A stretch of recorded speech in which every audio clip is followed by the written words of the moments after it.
네, 그럼 이어서 이번 순서는 전문 의료인 특강을 들어볼 차례인데요. 요즘 시대의 면역이 정말 중요한데요. 코로나19 하면 빼놓을 수 없는 주제가 바로 면역입니다.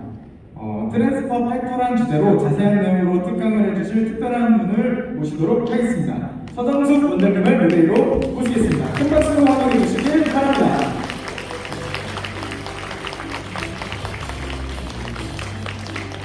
안녕하세요. 한의사 서정숙입니다. 거리가 나오니까 마스크를 좀 빼야 되겠죠? 네.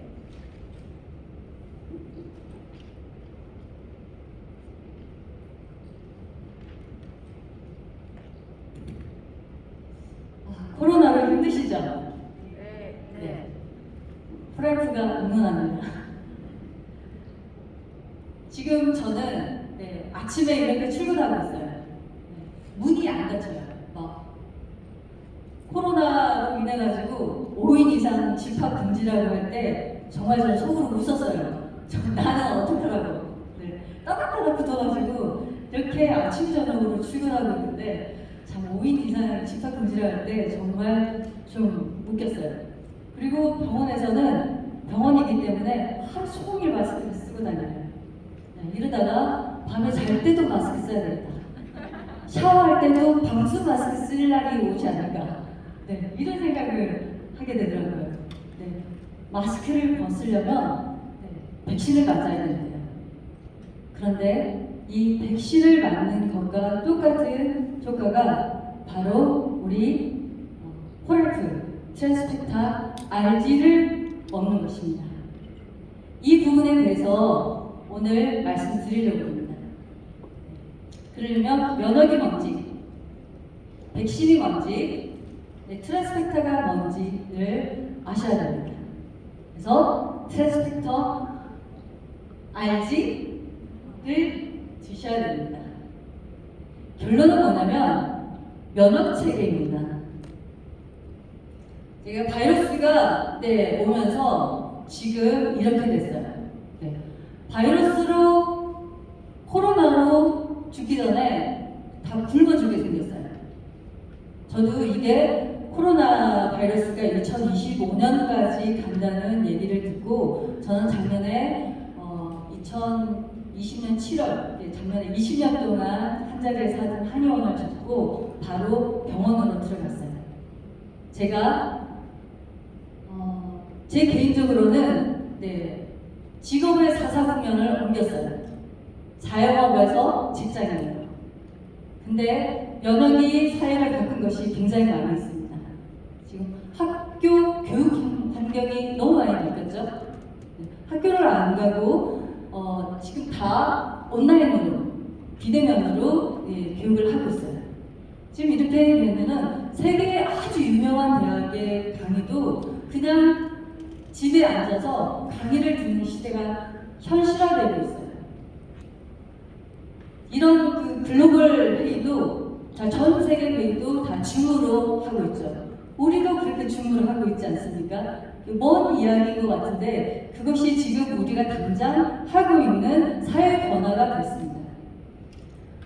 이것이 뭐냐면은 코로나 바이러스는 바로 이 4차 산업을 우리 사회에 정착시키기 위한 하나의 어떤 방법일 수 있다는 거예요. 이게 일부러 만들어진 바이러스라는 얘기도 있는데 우리가 QR을 찍게 되죠. 저는 맨 처음에 이 QR을 찍으라고 할 때 되게 어떠셨어요? 전 싫었어요. 너무 귀찮고 감시당하는 것 같고 이런 것들이 싫다는 거죠. 근데 처음에는 거부 반응이 있을 수 있는 것들이 이제 2차 유행이 되고 3차 유행이 되고 4차 유행이 되면서 이제는 누구도 아무 말도 할 수 없게 만들었어요. 근데 당연히 더 큰 확산을 막기 위해서 서로를 위해서 해야 되는 일이야 라는 것이 점점 이렇게 우리가 받아들이게 됐죠. 모바일 신분증인데 이거는 우리가 어딜 가든지 다 일거수일투족이 다 우리가 감시당하게 있는 거예요. 그래서 코로나 팬데믹이 딱 처음에 이렇게 유행할 때 유발 하란이라는 그 인류학자 아시나요? 사피엔스라는 아주 유명한 책을 쓴 유명한 인류학자인데 그분이 나와서 이제 인터뷰한 걸 들은 적이 있어요. 지금 인류 사회는 지금 통제 사회로 가고 있다. 하나의 거대한 그 세계가 전 세계를 지배하는 거예요. 지금 현재 세계는요 단일화되고 있어요. 하나로 되고 있어요. 그게 가능한 시대가 된 거예요. 그게 왜 가능하냐? 기술이 받쳐준다는 거예요. 어떤 기술? 지금은 양자 컴퓨터라는 것이 되면서 우주에서 지금 우주로 왔다 갔다 하는 그런 기술력이 전자 배터리 기술력을 하면서 굉장히 발전되고 있거든요. 그게 그 기술력이 이제는 받쳐줄 수가 있기 때문에 이렇게 가고 있다는 얘기예요. 지금 시대는 너무나 빠르게 변하고 있습니다. 어딜 가든지 QR 찍고 오늘도 다 QR 찍고 오셨죠? 네. 반강제적입니다. 이제는 아주 100%죠. 100%. 어디 가서 이제는 바람도 못 핍니다. 그런 시대를 살고 있는데 지금 코로나 팬데믹이 바꾸고 있는 것들 지금 어디로 가고 있는지 너를 빨리 알아차려야 된다. 다만 뭘 이용하느냐? 바이러스의 전파력을 이용하는 거예요.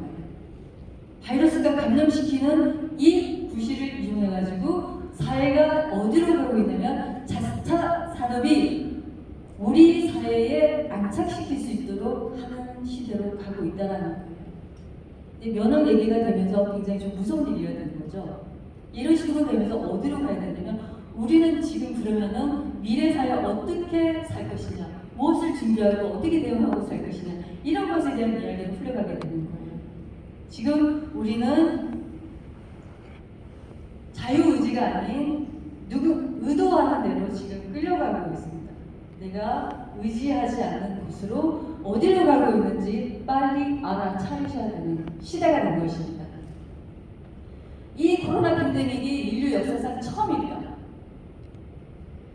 아니에요. 인류는요 전염병의 역사라고 해도 과언이 아닐 정도로 그랬습니다. 예전에는 30살을 넘기지 못했어요. 다 10살이 되기 전에 절반이 죽었는데 천연두, 홍역, 콜레라, 벼라 이런 식으로 다 죽은 거죠.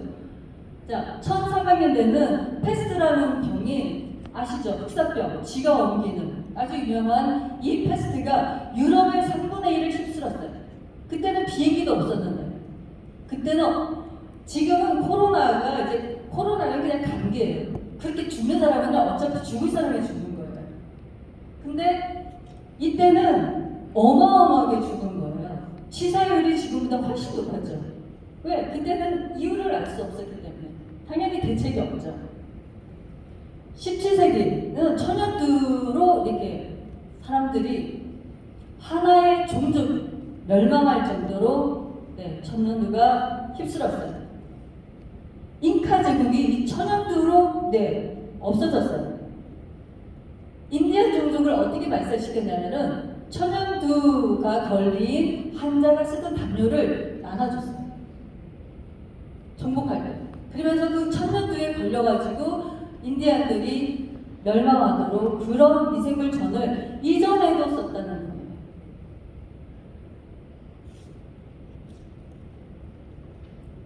그래서 이 천연두로부터 우리 인류를 구하기 위해서 많은 연구를 하고 많은 노력을 했겠죠.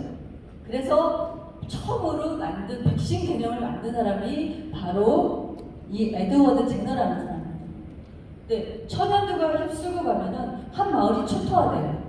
그런데 이 소를 짜는 여인이 보니까 소의 천연두, 그걸 우두라고 하거든요. 소자. 우두에 걸린 그 천연들은 살짝 우두를 앓고는 천연두에 안 걸리더라는 거예요. 그래서 이게 왜 그런가를 연구하다가 실험을 연구를 한 거예요. 그래서 우두에 걸린 이 고름을 짜가지고 이 소년의 팔에다가 접종했어요. 그 우두에 걸렸겠죠? 그리고 진짜로 이 천연두에 면역이 생기는가를 알기 위해서 2달 뒤에 다시 진짜 천연두를 집어넣는 거예요. 천연두 고름을. 그랬더니 어떻게 됐어요? 살았죠. 그러니까 역사에 남는 명확하게 시작이 된 겁니다. 이때는 뭐냐면 천연두, 진짜 천연두가 아니라 인간의 천연두가 아니라 소의 천연두를 이용한 거예요. 비스무리한 걸 쓴 거예요.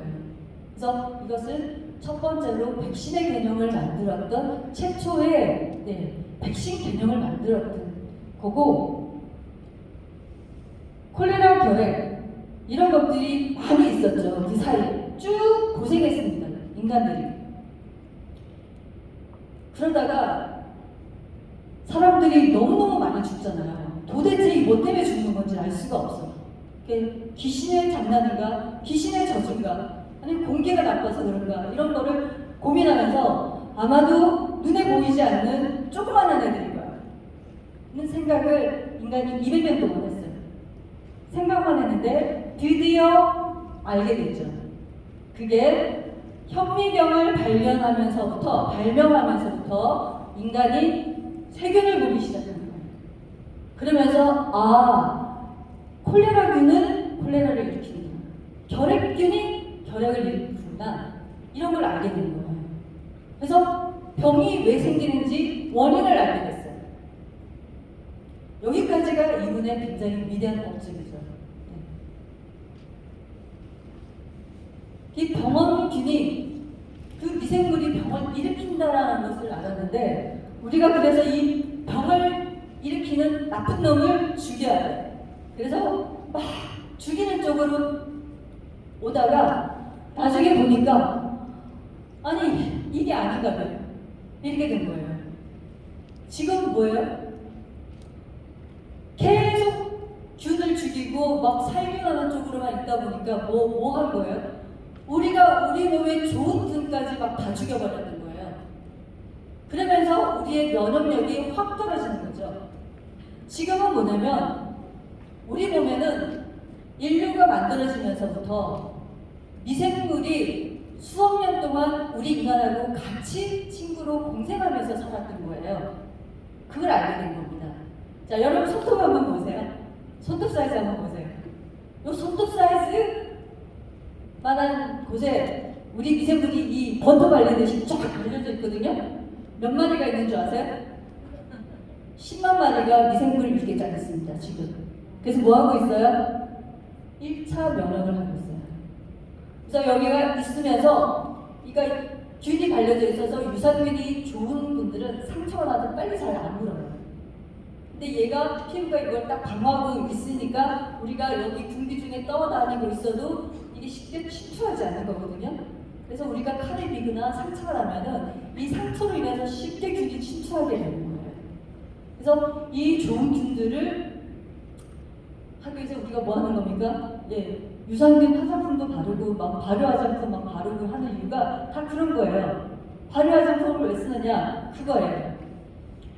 그래서 이 장내 미생물에 있는 이 좋은 균들이 지금은 병까지 치료한다. 비만도 치료한다. 자폐증도 이걸로 치료한다. 이런 것이 요즘의 의료계의 핫 이슈입니다. 핫 트렌드고 가장 핫한 이슈예요. 여기 이 연구가 가장 지금 많이 활발하게 이루어지고 있습니다. 여기에 대해서 예전에 알지 못했던 이런 것들을 굉장히 많이 하고 있는데 미생물에 대한 생각을 이렇게 하는 거예요. 그래서 어떤 게 발견한다 하더라도 이것이 다다, 이것이 전부야, 이게 아니라는 거예요. 그래서 좋은 것도 있고 나쁜 것도 있고, 그래서 우리가 어떤 사물을 바라볼 때는 균형 잡힌 사고가 필요하다라는 것을 이것으로 알 수 있습니다. 그러면 병이 왜 걸리는지 이유는 알았어. 그러면은 그걸로 끝이면 되나요? 아니, 그 다음에 어떻게 하라고? 원인을 알고자 하는 이유는 뭐냐면 대책을 세우려고 하는 거예요. 그 대책을 세운 사람이 바로 코우의 제자였습니다. 코우의 제자가 뭘 알았냐면 한번 균에 감염이 돼가지고 병에 걸렸다가 나오면 내 몸속에 항체가 생긴다는 것을 봤어요. 항체가 뭐냐?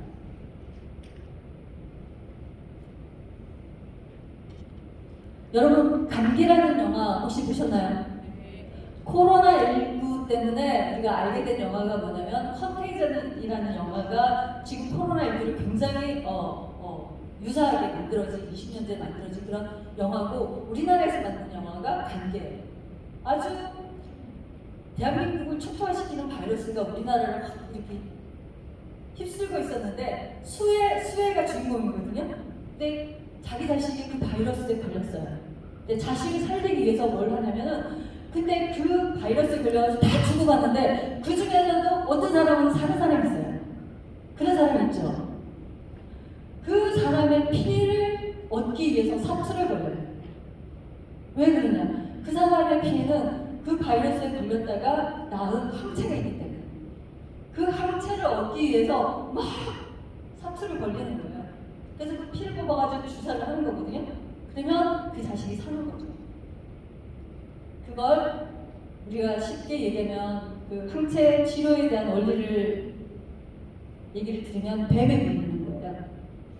우리가 뱀에 물리면 독이 들어오면 우리 몸은 스스로 해독할 수 있는 능력이 있어요. 근데 그게 얼마가 걸리냐면 항체를 만들기까지 우리 몸은 일주일 걸립니다. 그래서 감기에 걸리면 약을 먹으면 일주일, 안 먹으면 7일. 그런 말 들어보셨죠? 네. 그게 항체가 만들어지는 시간. 그런데 뱀에 물렸을 때 독이 퍼졌는데 4시간 안에 이 독이 퍼지면 죽어요. 일주일 동안 기다릴 수가 없어. 그럼 어떻게 해야 돼요? 어떻게 해야 되나요? 미리 만들었다가 바로 집어넣어줘야 되는 거예요. 퍼지기 전에. 그게 해독 주사가 되는 거죠. 그게 항체를 뽑은 것을 항독소라고 하는데 뱀의 독소를 없애는 그 항체를 집어넣는 항독소요법을 쓰는 거예요. 그런데 그분이 지리산역에서 물려가지고 이렇게 주사 맞고 나왔어요. 다시 설악산에 가서 또 물렸어. 그러면 안 걸릴까요? 안 죽을까요? 생각해보세요. 죽을까요? 말까요? 죽어요. 왜냐면 자기 스스로 만들어내지 못했고 집어넣어줬기 때문에 그런 거예요. 그걸 뭐라고 하냐면 수동 면역이라고 하는 거예요. 내 스스로 해낼 수가 없어. 근데 한 발 더 앞서서 발전해야 되는 게 뭐냐면 내 스스로 만들어내는 걸 해야 되는 거예요. 코우의 제자가 스승보다 더 나은 대책을 만들어냈어요. 척출어람했죠. 네, 여기에서 더 한 발 더 발전시킨 사람이 바로 최초의 백신을 만들어요. 바깥에서 집어넣는 게 아니라 내 스스로 만들어내게 해야 돼. 그 방법을 알아내는 거예요. 그게 백신입니다. 자, 백신. 지금 백신에 대한 얘기가 굉장히 많이 나오죠. 근데 면역학에서 항생제보다 먼저 발명된 것이 백신이에요. 백신은 1885년 파스테르가 만들어냈어요.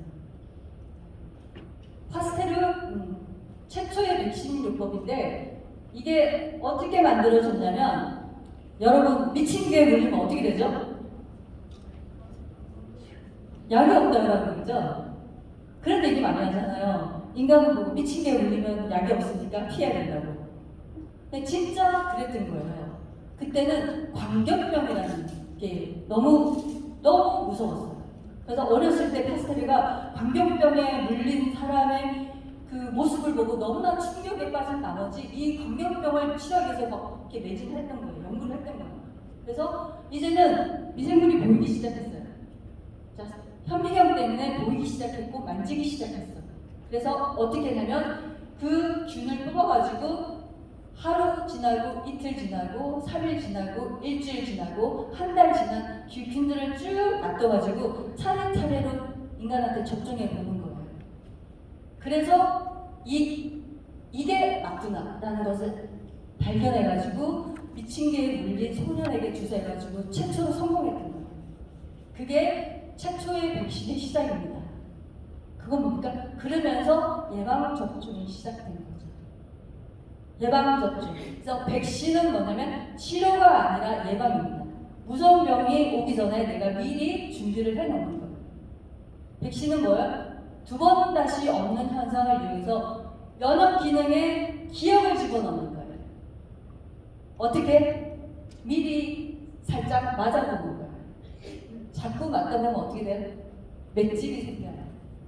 그게 내 면역력이 좋아진다는 거예요.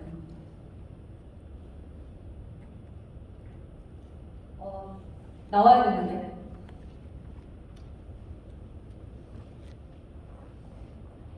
이제 면역세포가 어떻게 활동하는지에 대해서 굉장히 이게 영국의 캠브리지 대학에서 찍은 건데 실제로 우리 몸에서 일어나는 현상을 현미경으로 찍은 거예요. 이건 전자현미경으로도 안 되고, 네, 광자현미경으로 되는 거예요.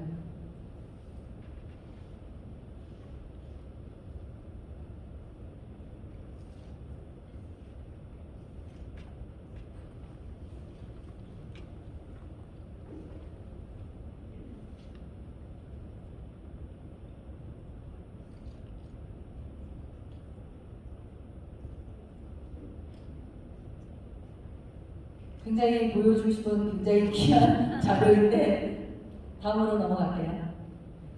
이런 걸 보면은 와, 과학이 정말 대단하다.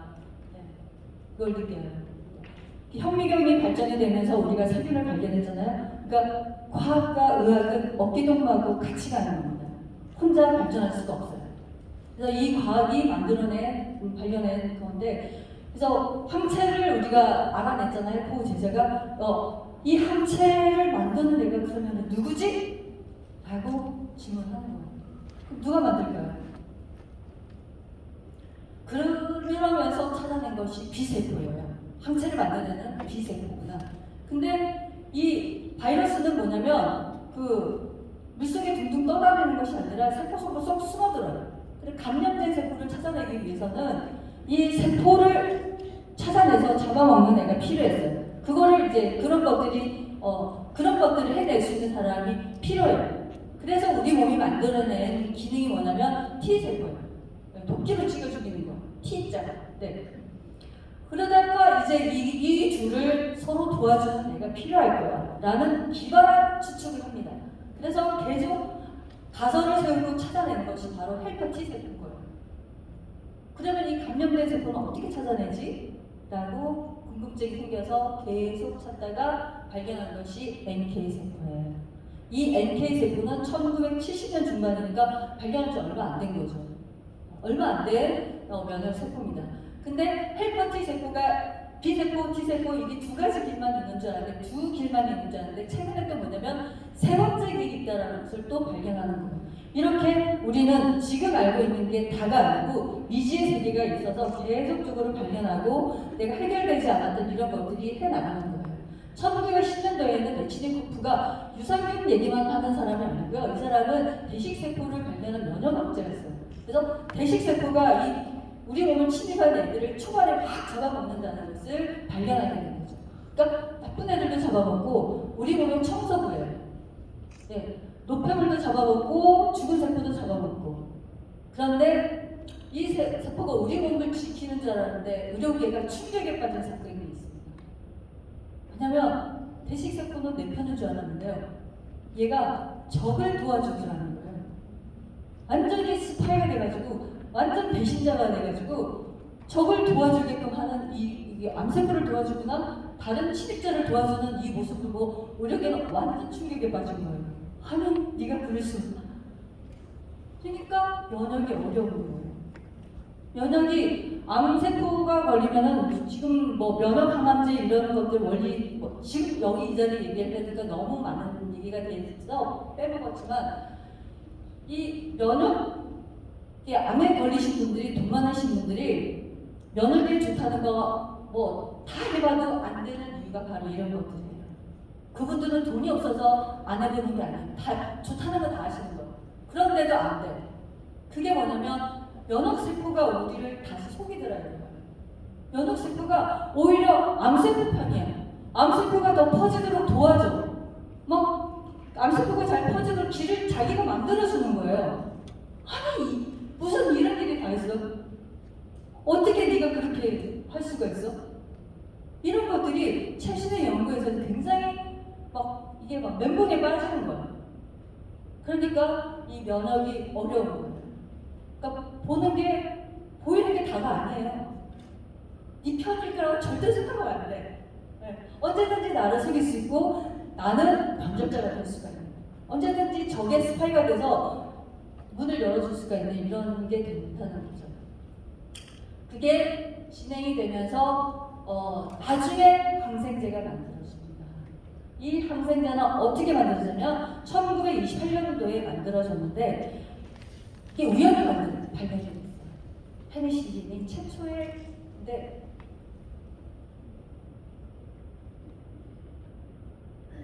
이 의사면서 세균을 막 연구를 하고 미생물이 이제 균을 죽이는데 관심이 많았어요. 그래서 그 실험실에 있는데 밑에 층의 그 연구소가 뭐냐면 곰팡이 균을 연구하는 연구소였어요.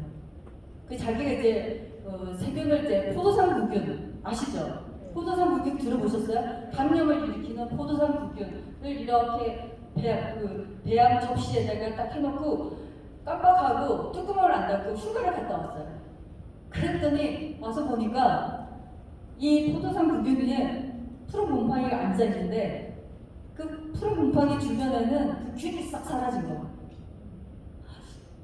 그러면은 우리가 얼핏 보기에는 정말 좀 재수없는 일이라고 그냥 넘어갈 수 있는 일이었거든요. 근데 이분은 거기에 살균에 관심이 많았기 때문에 이게 균을 죽이지 않을까 라고 재빨리 알아차렸어요. 그거를 우리는 뭐냐면 알아차림이라고 해요. 알아차림. 남들은 그냥 지나갈 일도 알아차린다. 관심이 있기 때문에. 그래서 이걸 가지고 페니실린을 만들었습니다. 페니실린이라는 말 자체가 곰팡이라는 말이에요. 곰팡이균이 페니실린 이게 속에 속하거든요. 그래서 이걸 가지고 균을 죽이는 항생제를 만들었는데 임상 실험을 해야 되잖아요. 이게 정말로 되는지 임상 실험을 해야 되는데 이 시커먼 남자가 누군지 라이너 마이리아 릴케 독일 시인 아시죠? 유명한 시인이 장미를 너무 사랑한 나머지 장미가시에 질려서 죽었어요. 이게 말이나 돼요? 장미가시에 질려서 말도 안 되는 얘기죠. 그런데 그때는 그랬어요. 그 장미가시에 찔린 사람이 또 하나 있었는데 보안관이 찔려가지고 폐혈증에 빠져가지고 내일 모레 죽게 생겼어요. 어차피 죽을 사람한테 페니실린을 실어놨습니다. 3시간마다 이렇게 집어넣는데 24시간 하루 만에 기적적으로 열이 뚝뚝 떨어지고 밥도 먹고 정신 차리게 되고 와 성공한 거예요. 이게 그래서 기적의 약이 있습니다. 이 기적의 약이 2차 세계대전 때 군인한테 쓴 거예요. 임상실험은 실컷 한 겁니다. 군인들이 총 맞아 죽는 사람보다 상처로 인해서 감염으로 죽는 사람이 훨씬 더 많았어요. 그래서 이 페니실린을 투여하고 나서는 지구로 갈 수 있다라는 그 당시의 포스터예요. 그러면서 페니실린이 이렇게 된 거죠. 기적의 약으로 된 겁니다. 이것도 마찬가지로 빛과 그림자가 있습니다. 이 기적의 약이 우리 그렇게 많은 군인을 살리고 많은 사람들을 살렸는데 이 항생제의 남용으로 인해 가지고 또 면역이 아작이 나거든요. 우리 몸의 면역이 항생제 남용으로 항생제 내성이 생기면서 슈퍼바이러스, 슈퍼박테리아 이런 것들이 생겨나면서 우리 면역이 인류가 위협을 받는 상황이 되어버린 거죠. 자, 이것은 왜 생겼냐? 항생제는 오로지 세균에만 적용된다는 것을 몰랐던 거예요. 바이러스는 아무 소용이 없어요. 그래서 병원에 입원을 하면요, 바이러스에 걸린 환자든 세균 감염이든 전부 다 항생제를 쓰는 거예요. 예전에는 막 그랬거든요. 그래서 제가 병원에서 근무할 때만 해도 2차 항생제, 2차 항생제, 3차 항생제 이렇게 막 그래서 항생제 쓰면 간이 막 망가지니까 맨날 간 기능 검사, FT 막 피 검사 아침마다 하고 그랬었어요. 이게 문제라는 거죠. 자, 결국은 우리 몸에 들어오는 침입자가 틀려요. 바이러스 박테리아 틀립니다. 완전 다른 종류예요. 그냥 조그마한 애니까 똑같을 거라고 생각하는데 완전 다른 세계예요. 어떻게 다르느냐? 박테리아, 세균은 혼자 살아갈 수 있어요. 바이러스는 절대로 혼자 살아갈 수가 없어요. 그래서 혼자서 얘는 둥둥 떠다니면서 막 돌아다녀요. 그래서 항생제를 잡을 수가 있어요. 근데 바이러스는 자기 바깥에 있을 때는요, 딱 얼음 땡입니다. 살아있는 애가 아니에요. 무생물이에요. 근데 숙주 안에 세포 안에 들어가야지만 얘가 살아가는 거예요. 그래서 인간 세포 속으로 들어와가지고 인간의 DNA를 활용해가지고 자기가 증식해가지고 퍼져서 다시 또 나가는 것이 그게 감염이에요. 그게 전파력이에요. 그거를 세포를 뚫고 나가는 거를 막는 것이 그때 원리가 타미플루 원리로 이렇게 가는 거예요. 타미플루가 그런 원리로 만들어졌던 약이에요. 이 바이러스는 뭐냐면 바깥에서는 아무 힘을 못 쓰고 세포 안에만 들어가야 되기 때문에 세포 안에 들어가 있는지를 어떻게 찾아내느냐, 이 세포를 잘 감염된 세포를 찾아내야 되는 것이 핵심이 되는 거예요.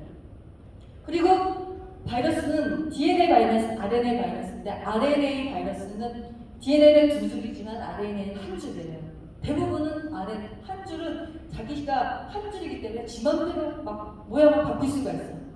그래서 작년에 독감 바이러스를 맞았는데 이 올해 독감 바이러스를 맞아도 별 소용이 없다. 이건 뭐냐면 벌써 자기가 모양을 바꿔버려요.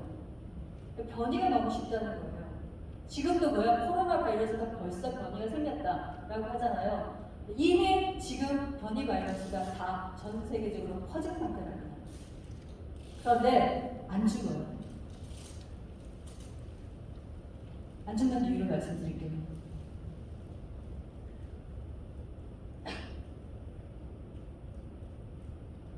그래서 이게 아까는 그 피 속에 항체가 이렇게 둥둥 떠다니면서 이렇게 잡잖아요. 그래서 피로써 면역이 전달된다라는 사실은 1900년 이전에도 인류가 알아냈어요. 그런데 이게 피 속에 떠다니는 항체로 면역이 전달되는 거였어요. 그런데 이게 국물이 아니라 건더기로 또 면역이 전달이 될까라는 아이디어, 라는 발견을 한 것이 바로 1949년도에 위대한 발명이 된 겁니다. 이 바이러스가 세포 안에 들어가서 이 세포가 어떻게 하는데, 무슨 짓을 하는데 이 세포로서 뭔가를 하지 않을까, 이 세포가 어떻게 뛰어를 할까, 이런 것들에 대한 발견과 고민과 이런 연구 노력이 이게 위대한 발견이라는 거. 이 차이가 뭔지는 사실은 굉장히 좀 어려운 부분이기 때문에 이해하기가 힘든 부분이지만 완전히 발상의 전환이 된 거거든요. 국물이 아니라 건더기도 면역이 전달되는구나. 그런 아이디어는 어떤 것과 비슷하냐면요. 혹시 이런 얘기 들어보셨는지 모르지만 옛날에 그 아프리카 원시들이 이렇게 추상들을 보면요, 너무 싸우는 용맹했어. 그러니까 추장이 됐죠. 근데 그 아들이 자기 아버지 추장이 돌아가시고 나서 자기도 아버지처럼 용맹한 추장이 되고 싶어. 그러고 싶어서 한 게 뭔지 아세요? 자기 아버지의 골을 빠개가지고 그 내수를 먹는 거예요. 그러면 아버지처럼 용감하게 될 것이야. 라는 아이디어로 가는 거예요. 근데 이제 그게 사실은 프레온, 변형 단백질 해가지고 광우병까지 이어지는 얘기지만, 그런 아이디어처럼 비슷하게 면역이 한번 병에 걸렸다가 나은 사람의 면역이 전달될까? 그래서 그 피를 전달하면 전달될까? 라는 아이디어인 거죠. 아이디어는 비슷한 거죠. 그래서 실험에서 성공해서 위대한 발견을 하게 된 겁니다. 그게 지금 인류를 구원할 수 있는 위대한 발견이 되고 위대한 제품으로 연결이 되는 스토리예요. 그래서 우리 몸이 어떻게 싸우는가 아주 중요한, 그게 면역의 이유입니다. 우리 몸은 면역이라는 것은 내 몸에 침입하는 것에 대해서 싸우는 거예요. 어떻게 싸우느냐? 너무 복잡해요. 그러니까 종류도 다르고, 내가 동네 싸움이 있고 세계 전쟁이 있고 어른 싸움이 있고 애기 싸움이 있어요. 처음에 싸울 때가 있고 싸우다가 하루 이틀 지나서 막 이렇게 막 장기전으로 가는 게 있고 싸움마다 상황이 다 틀리단 말이죠. 근데 그때마다 등장하는 주인공들이 틀려요. 각자의 위치에서 각자의 역할이 다 틀립니다. 그거를 면역 시스템이라고 그러는데 이게 면역은 단순하게 하나만이 아니라 전체적인 것이 전체적인 그림이 전체 공장이 잘 돌아가야 된다는 거. 어느 하나도 삐그덕거리면 이게 힘드는데 자 전쟁을 쉽게 이해하려면 좀 복잡해지기 때문에 6.25 전쟁을 쉽게 하면은 6.25가 우리가 자다가 전쟁이 터졌어요. 잠결에 얼떨결에 그러면 그러니까 38선을 넘어오는 애들은 무조건 다 쏴 죽여야 돼요. 민간인이든 그 괴뢰군이든 뭐 알 수가 없어. 잠결에 막 쳐들어오면 다 쏴 죽이는 거예요. 근데 막 죽이다 보니까 그걸 처음에는 막 가리지 않고 죽이는 거거든요. 그거를 1차 면역, 3차 면역이라고 해요. 코로나도 우리 몸에다 오면은 이게 내가 아니면은 무조건 이렇게 막 이물질들을 막 잡아먹어야 돼요. 그래서 그게 초반에 초동 대응이 잘 돼야지만이 2차로 시간을 질질 끌면서 싸움이 어려워지지 않는 거예요. 장기전은 어려워지는 거거든요. 빨치산이 되는 거예요. 장기전이면. 그러다가 이제 우리가 밀리니까 연합군이 왔죠. 연합군이 오면서 이제 여기 우리나라 사람이 아니라 무조건 나쁜 놈들이 아니라 우리를 도와주러 온 미군도 있고 태국에서도 왔고 다른 데서도 나라가 왔어 라고 이렇게 알려주는 겁니다. 근데 알려주면 이 사령관이 그러면 너는 길가에서 돌아다니는 애들은 총으로 쏴 라고 지시를 합니다. 맨 처음에는 바깥에서 돌아다니면서 바깥에서 그 거리에서 막 하기 때문에 눈에 보여요. 눈에 돌아다니는 애들은 빨리빨리 잡아요. 그거를 비세포가 하는 겁니다. 새총으로 이렇게 생긴 새총으로 쏘는 거예요. 이게 항체거든요. 근데 피 속에 이 항체를 만들어가지고 비세포가 하는 거예요. 이건 해군입니다. 근데 얘도 살기 위해서 바이러스도 살아야 돼요. 자기도 살기 위해서 어떻게 합니까? 쏙 숨어버려요. 쏙 숨어버리면은 찾을 수가 없어요. 이 어디에다 숨냐면 세포에다 숨어버리거든요. 이 세포에 숨은 거를 어떻게 찾아내느냐? 지금 어떻게 찾아내요? 레이저를 써가지고 이제 열 감지 이런 촬영 기술로 해가지고 찾아내죠. 그런 식으로 우리 몸이 그런 기술이 발전이 돼야 돼요. 그래서 내 몸속에 숨어있는 세포를 찾아내서 이거를 박살내는 겁니다. 바이러스가 들어가 있는 세포예요. 그래서 뭐야? 이 건물 자체를 폭파시켜버리는 거예요. 그래서 T세포가 하는 거는 얘한테 밀린 애가 들어와서 이쪽에 왔을 때 폭파시키는 거죠. 중공군이 밀리면은 어디 지리산 빨치산으로 숨어버렸잖아요. 거기다가 핵폭탄을 터뜨려야 되는 거예요. 그게 T세포가 하는 겁니다. 그래서 T세포는 좀 시간이 지나면서 나중에 하는 역할을 하게 되는 거예요. 이것을 세포성 면역이라고 그러고 이걸 체액성 면역이라고 하는 겁니다. 어려운 말이지만 여기가 B세포, T세포라고 하는데 사실은 이 면역 전체적인 시스템을 얘기하는데 제가 이런 얘기를 좀 그동안 좀 꾸준히 했었었는데 이걸 지금 왜 다시 말씀을 드리냐면 지금 유튜브를 보시면은 B세포, T세포 얘기를 너무 많이 합니다. 그래서 이런 얘기를 조금 듣고 유튜브를 보시면 이해하기가 좀 도움이 되시라고 말씀을 드려요. 자, 여기서 군인들은요, 싸우는 군인들은 누가 만드느냐? 군인은 뭐냐?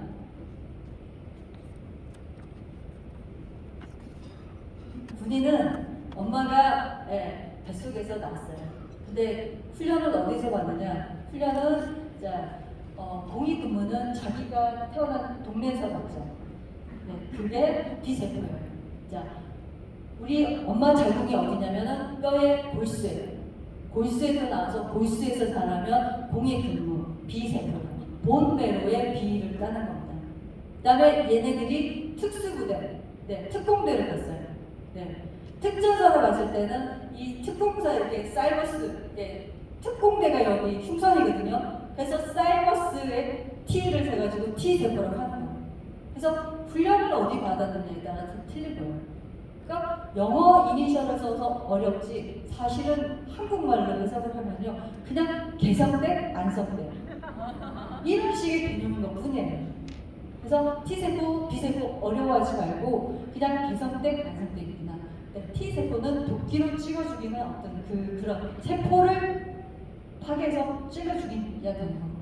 그래서 이런 전체적인 면역 시스템이 잘 돌아가야 내가 적에게 잘 하면서 건강하다. 면역 IQ가 뭐냐면 이 사령관이 명령을 내리지 않으면요 B세포, T세포 아무 짓도 안 하는 거예요. 명령 없이는 아무것도 하지 않죠. 그래서 T세포에서 나오는 자극이 바로 면역 IQ라고 하는 거예요. 화살을 쏴라라고 말을 한 게 뭐냐면 이런 사이토카인을 분비하는 거예요. 사이토카인이 뭐냐면 여기서 세포가 내는 대화 호르몬이에요. 네. 근데 사이토카인 폭풍 이런 것들이 뭐냐면 이 면역세포끼리의 대화하는 거를 사이토카인이라고 합니다.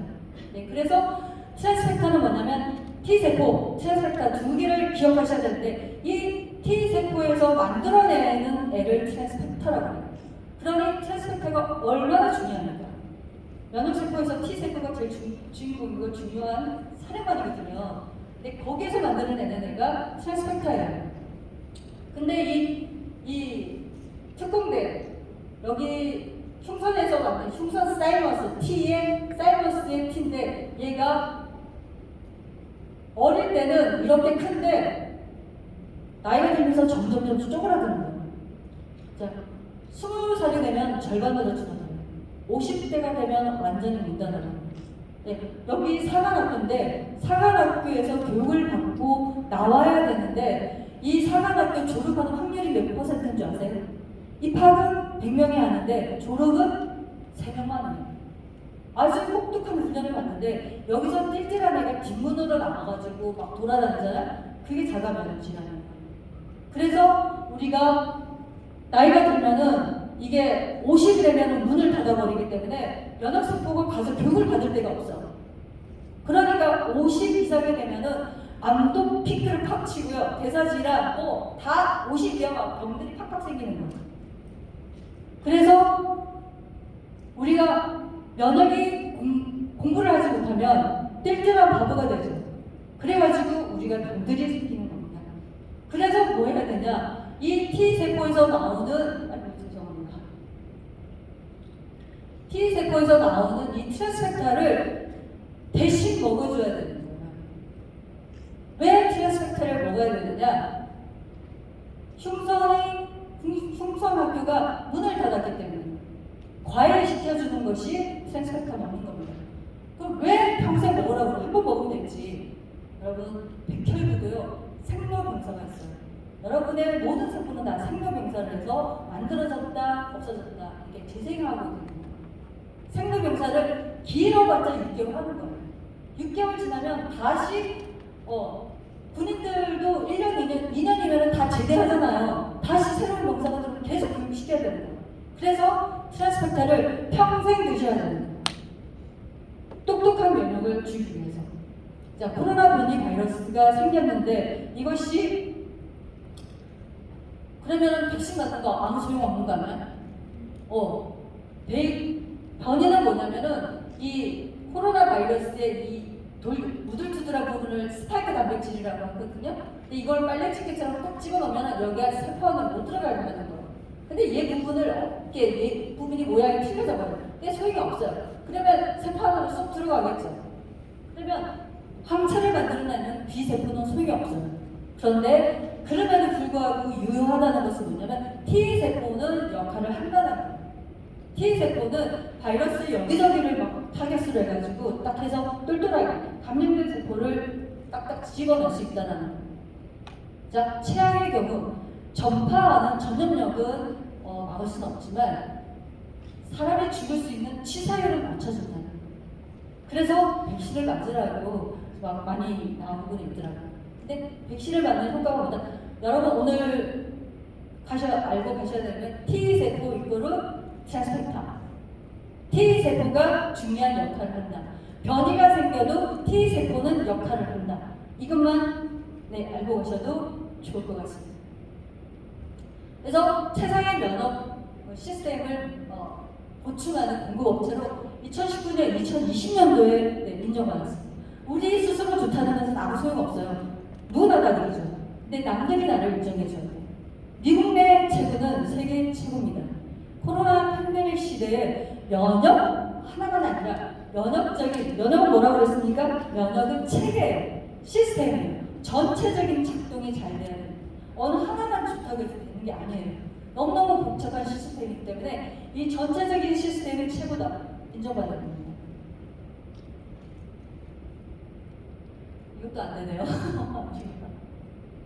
네, 면역은 그래서 뭐냐면 중요한 것은 지금의 면역의 개념은 나와 남을 구별하는 것이 아니라 이거 위험하지 않은 거에 대해서는 공격하지 말아야 돼. 이게 면역의 개념이에요. 자, 알러지가 꽃가루가 나를 죽이려고 오는 게 아닌데 왜 죽일 듯이 덤비냐? 그게 내 몸의 알러지거든요. 아토피고. 근데 그렇게 공격하지 말아라. 그게 면역의 똑똑함이에요. 그 똑똑함을 어떻게 찾아내느냐? 트랜스펙타를 뭐냐면 트랜스펙타는요 1세대 트랜스펙타는 17년 특허가 풀렸기 때문에 다른 회사에서도 이런 아마존에서 보면은 트랜스펙타를 만들어내는 회사들이 있어요. 근데 이것을 이 다른 회사와 정말 차별화되는 그게 뭐냐면 왜 트랜스펙타가 특별할 수가 있냐면 이게 전달 적합 인자 과학이라는 게 있어요. 이런 게 있다는 말은 처음 들어요. 트랜스펙타는 뭐냐면 44개의 아미노산 체인이에요. 구슬이 이렇게 44개 끼어져 있어요. 근데 이 아미노산이 뭐냐면 단백질을 쪼개고 더 이상 쪼개지 못하는 거 아미노산이라는 거예요. 기본 단위.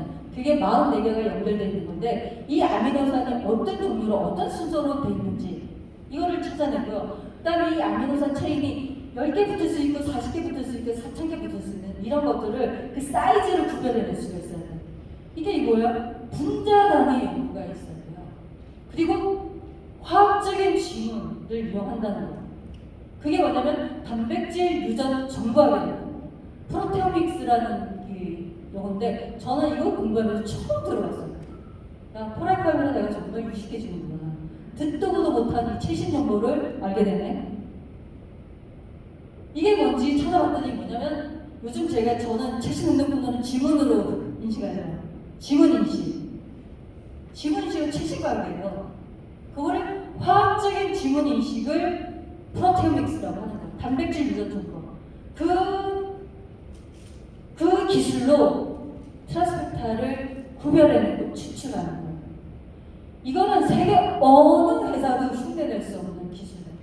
그런 특별한 첨단 기계 기술이 있어야지 만들 수 있는 거예요. 그게 아까 제가 보여드리고 싶었던 대학에서 연구하는 참 실제적인 건데 그게 뭐냐면 그 첨단의 대학 기술과 연계하지 않고서는 도저히 할 수 없는 흉내낼 수가 없어요. 이런 그 기술들은. 그래서 이게 얼마나 특별한가. 이게 정말 그런 기계들과 이런 것들이거든요. 이게 해운대 백사장에서 바늘 몇 개 심어놓고 그거 찾아내는 거예요. 이게 포라이프 트랜스펙타가 왜 특별하냐면 첨단 기계를 통해서 분석하고 분자 단위, 그 다음 새로운 성별을 식별하는 거예요. 새로운 트랜스펙타의 발견은 포라이프의 설명입니다. 왜냐? 트랜스펙타가 뭔지 아직 규명되지 못했어요. 미지의 연구예요. 최근에 트랜스펙타로 추정되는 수천 개의 펩타이드하고 단백질이 있어요. 펩타이드는 단백질이 여러 개 붙은 걸 펩타이드라, 아미노산이 여러 개 붙은 걸 펩타이드라는 거예요. 그보다 더 많은 걸 단백질이라고 하는 게 내가 지금까지 한 번도 보지 못한 성분이에요. 근데 수천 개입니다. 수천 개를 다 분석해내는 한 번도 보지 못한 것들. 네, 그런 것들을 식별할 수 있는 기술과 설비가 있어요. 이 누가 흉내내겠어요? 포라이프만큼 여기에 대한 다양한 연구와 다양한 활용을 하는 데가 없습니다.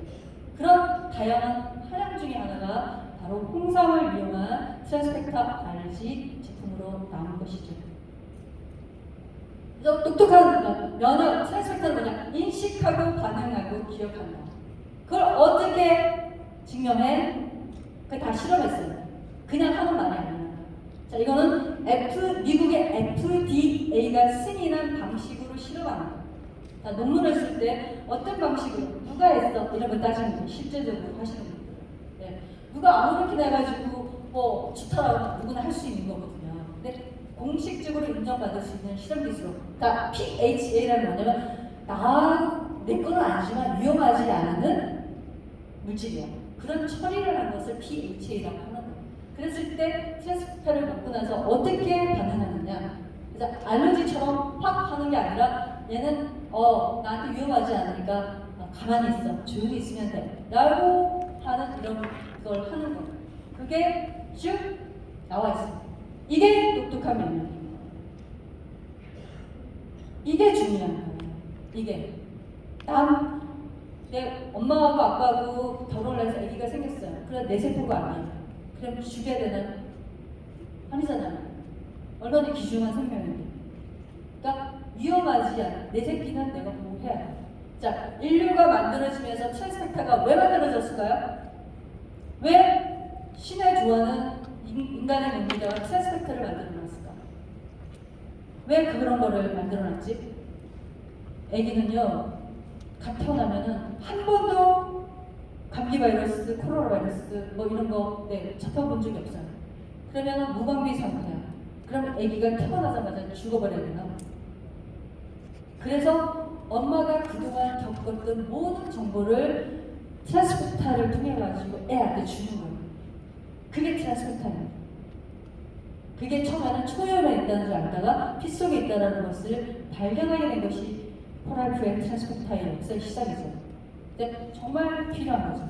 그래서 트랜스포터는 단세포 동물이 다세포 동물로 되면서부터 만들어진 장치예요. 종족을 보존하기 위해서, 내가 살기 위해서. 그런 것들이 어떤 역할을 하는지를 포랄프가 규명해가는 거예요. 아직까지 트랜스펙터가 뭔지 잘 몰라. 근데 트랜스펙터가 추출하는 그런 기술을 하기 위해서도 노력하지만 이 트랜스펙터가 뭔지 알아내는 노력도 대학과 연계해서 한다는 거예요. 아직까지 잘 모르는 거예요. 그래서 여러분들은 오늘 가져가야 할 것이 뭐냐면 포랄프 트랜스펙터에 대한 자부심, 자신감 이것만큼은 오늘 딱 가져가시면 돼요. 그래서 반응하는 것은 NK세포 활동성을 가지고 하는 거예요. 그래서 2003년에 연구했던 거하고 2018년도에 최신 연구가 있는데 지금 새로운 기술로 실시간으로 이 세포가 얼마나 움직이고 세포수 자체를 카운트해요. 오래 안에 세고 있어요. 그래서 예전에는 437%로 했는데 지금은 이게 100배가 좋아지구나. 비교할 수 없을 정도로 알면 알수록 굉장히 좋은 효과를 낸다. 그리고 기억한다는 것을 뭘로 알수느냐. 여러분 IgA가 늘어난다. 이게 무슨 뜻인지를 잘 몰랐을 텐데 IgA 항체가 늘어난다는 것은 뭐냐면 곧 면역이 기억을 잘한다는 뜻이에요. 그래서 항체, 백신을 맞으면 항체가 생겨서 대응을 하죠. 이게 항체를 만들어주기 위해서 이렇게 하는 건데 일부러 만들어주는 건데 이 트랜스펙터를 먹고 나서는 이 기억이 많이 좋아진다는 것을 IgA로 증명한 겁니다. 그래서 홍삼 좋은 건 다 아시죠? 그래서 홍삼이 우리나라 면역 1등이에요. 세계 면역 1등은 트랜스펙터입니다. 이 두 가지가 만났어요. 자, 공부 잘하는 놈이 싸움까지 잘하게 됐어요. 똑똑한 애가 실험까지 잘하면 끝난 겁니다. 그래서 트랜스펙터가 들어간 유일한 홍삼이고 차별화된 홍삼이 들어갔어요.